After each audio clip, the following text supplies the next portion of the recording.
Hi hello ನಮಸ್ತೆ, ನಾನು ನಿಮ್ಮ ಸತ್ಯಪ್ರಸಾದ್ ಶೆಟ್ಟಿ. ವೆಲ್ಕಮ್ ಟು ನಮ್ಮೂರ ವೈಬ್ಸ್ ಯೂಟ್ಯೂಬ್ ಚಾನೆಲ್. ನಮ್ಮೂರ ಸಂಸ್ಕೃತಿ, ನಮ್ಮೂರ ಸಂಭ್ರಮ.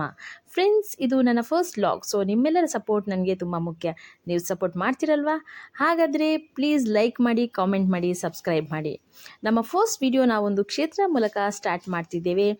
ಹಾಗಾಗಿ ನಾವಿವತ್ತು ಹೋಗ್ತಿರೋದು ದಕ್ಷಿಣ ಕನ್ನಡ ಜಿಲ್ಲೆಯ ಬಂಟ್ವಾಳ ತಾಲೂಕಿನ ವಿಟ್ಲ ಸೀಮೆಗೆ ಒಳಪಟ್ಟ ಕೇಪು ಗ್ರಾಮದಲ್ಲಿರುವ ಕೇಪು ಶ್ರೀ ದುರ್ಗಾ ಪರಮೇಶ್ವರಿ ಉಳ್ಳಾಲ್ತಿ ಅಮ್ಮನವರ ಕ್ಷೇತ್ರಕ್ಕೆ. ಅಲ್ಲಿ ಇವತ್ತು ಕಜಂಬು ಉತ್ಸವ ನಡೀತಿದೆ. ಏನಿದು ಕಜಂಬು ಉತ್ಸವ, ಏನಿದರ ವಿಶೇಷತೆ ನೋಡೋಣ ಬನ್ನಿ.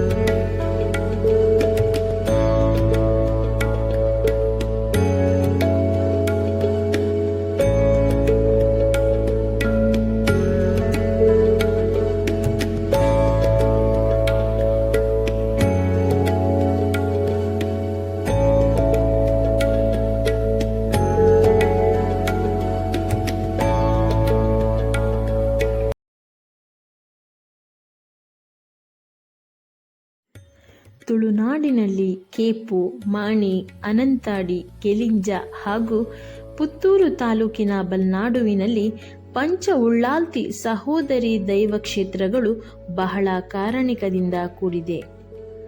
ಅನೇಕ ವರ್ಷಗಳ ಹಿಂದೆ ರಾಜಮನೆತನಗಳ ಆಳ್ವಿಕೆಯ ಸಂದರ್ಭದಲ್ಲಿ 40 ಮಂದಿ ರಾಜಭಟರೊಂದಿಗೆ ಭೇಟಿ ನೀಡಿದ ಅಕ್ಕ ತಂಗಿ ರಾಣಿಯರು ಇಲ್ಲಿ ಮಾಯವಾದರು ಎಂಬ ಇತಿಹಾಸವಿದೆ.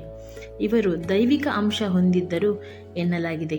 ನಂತರ ಇವರನ್ನು ಈ ಕ್ಷೇತ್ರದಲ್ಲಿ ಪೂಜಿಸಲಾಯಿತು.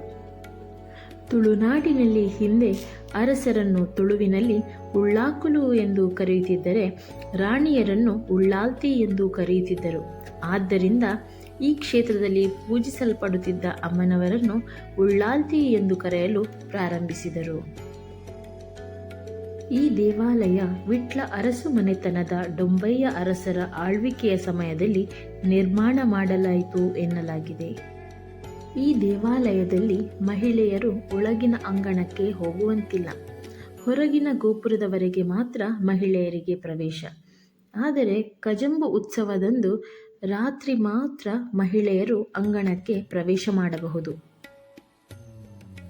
ಉಳ್ಳಾಲ್ತಿ ಅಮ್ಮನವರ ಕಜಂಬು ಉತ್ಸವವು ಪ್ರತಿ ವರ್ಷ ಧನು ಸಂಕ್ರಮಣದ ಮಾರನೇ ದಿನ ನಡೆಯುತ್ತದೆ.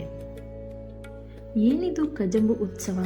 ಕೇಪು ಉಳ್ಳಾಲ್ತಿ ದೈವಿಕ ಶಕ್ತಿಗೆ ಮಕ್ಕಳಿಲ್ಲವೆಂಬ ಪ್ರತೀತಿ ಇದ್ದು, ಆ ಕಾರಣದಿಂದ ತನ್ನ ಭಕ್ತರಿಂದಲೇ ಮಕ್ಕಳನ್ನೇ ಹರಕೆಯ ರೂಪದಲ್ಲಿ ಪಡೆಯುವ ಸಂಪ್ರದಾಯವೇ ಕಜಂಬು ಉತ್ಸವ.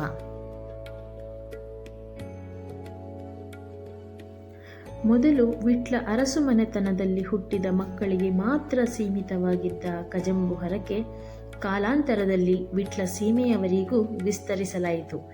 ಈಗ ಊರ ಪರವೂರ ಭಕ್ತಾದಿಗಳು ಸಹಸ್ರಾರು ಸಂಖ್ಯೆಯಲ್ಲಿ ಸೇರಿ ಕಜಂಬು ಉತ್ಸವದಲ್ಲಿ ಹರಕೆ ತೀರಿಸಿಕೊಳ್ಳುತ್ತಾರೆ. ಜಾತ್ರೋತ್ಸವದ ಸಂದರ್ಭದಲ್ಲಿ ಸಣ್ಣ ಉಳ್ಳಾಲ್ತಿ ಮತ್ತು ದೊಡ್ಡ ಉಳ್ಳಾಲ್ತಿಯರ ಬೆಳ್ಳಿಯ ಮೂರ್ತಿಗಳೊಂದಿಗೆ ದೇವಿಗೆ ಆಭರಣ ಭಂಡಾರಗಳು ವಿಟ್ಲ ಅರಮನೆಯಿಂದ ದೇವಾಲಯಕ್ಕೆ ಬರುತ್ತದೆ. ರಾತ್ರಿ ವಿಟ್ಲ ಅರಮನೆಯಿಂದ ಅರಸು ವಂಶದ ಹಿರಿಯರ ಆಗಮನದ ನಂತರ ದೇವಿಗೆ ಪೂಜೆ ನಡೆಯುತ್ತದೆ. ನಂತರ ಪಲ್ಲಕ್ಕಿ ಉತ್ಸವ ನಡೆಯುತ್ತದೆ. ಬಳಿಕ ಹರಕೆ ಹೊತ್ತ ಮಕ್ಕಳನ್ನು ದೇವಾಲಯದ ಹಿಂದೆ ಹರಿಯುತ್ತಿರುವ ಹೊಳೆಯಲ್ಲಿ ಸ್ನಾನ ಮಾಡಿಸಿ, ಅಂದರೆ 1 ಸಲ ಮುಳುಗಿಸಿ ದೇವಾಲಯದ ಮುಂಭಾಗದಲ್ಲಿ ಸೇರುತ್ತಾರೆ. ದೇವಿಯ ಗುಡಿಗೆ ಅಡ್ಡಬಿದ್ದು ಅಂಗಣದ 4 ದಿಕ್ಕುಗಳಲ್ಲಿ ದೇವರ ಕೆಲಸ ಮಾಡುವ ನಲ್ಪೊಲುಗಳು ಎಂಬ ದೈವಮಾನಿಗಳಿಗೆ ಕಾಣಿಕೆ ನೀಡಿ ನಂತರ ದೇವರ ಗರ್ಭಗುಡಿಯ ಮೆಟ್ಟಿಲಿಗೆ ಮಕ್ಕಳ ತಲೆಯನ್ನು ಸ್ಪರ್ಶಿಸಿ ಹರಕೆ ಒಪ್ಪಿಸಿಕೊಳ್ಳುತ್ತಾರೆ.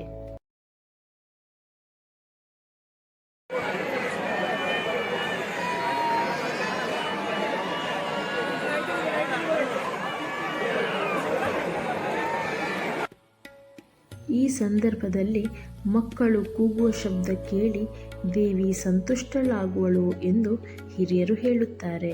ಮಕ್ಕಳಾಗದವರು ಈ ಹರಕೆ ಹೇಳಿಕೊಂಡರೆ ಮಕ್ಕಳಾಗುತ್ತದೆ ಎಂಬ ಪ್ರತೀತಿ ಇದೆ. ಹರಕೆ ತೀರಿಸಲು ಬರುವ ಭಕ್ತರು 3 ದಿನಗಳು ಸಾತ್ವಿಕ ಆಹಾರ ತೆಗೆದುಕೊಳ್ಳಬೇಕು. ಕಜಂಬು ಉತ್ಸವದ ದಿನ ಅಕ್ಕಿಯಿಂದ ಮಾಡಿದ ಆಹಾರ ತೆಗೆದುಕೊಳ್ಳುವಂತಿಲ್ಲ. ಹರಕೆ ತೀರಿಸುವ ಮಕ್ಕಳು ಸಣ್ಣವರಾದರೆ ತಾಯಿ ಕೂಡ ವ್ರತದಲ್ಲಿರಬೇಕು.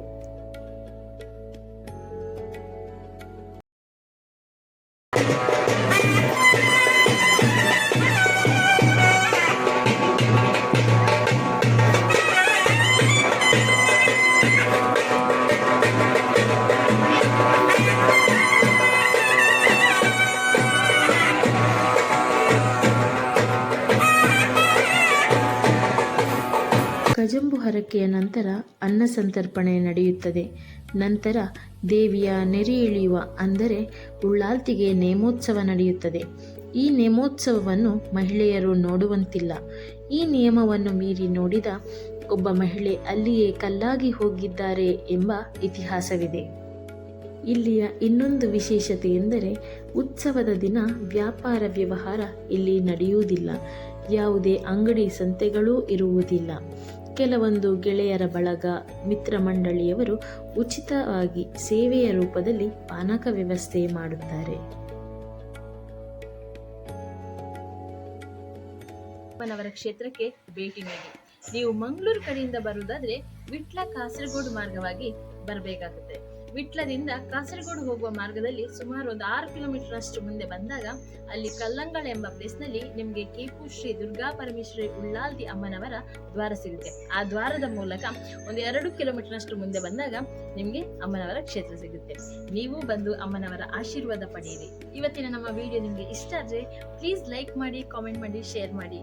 ಸಂಸ್ಕೃತಿ ನಮ್ಮೂರ ಸಂಭ್ರಮಗಳಿಗಾಗಿ ನಮ್ಮೂರ ವೈಬ್ಸ್ ಯೂಟ್ಯೂಬ್ ಚಾನೆಲ್ ಸಬ್ಸ್ಕ್ರೈಬ್ ಮಾಡಿ. ನಮ್ಮೂರ ಸಂಸ್ಕೃತಿ ನಮ್ಮೂರ ಸಂಭ್ರಮ. ಮತ್ತೆ ಸಿಗೋಣ. ಧನ್ಯವಾದಗಳು.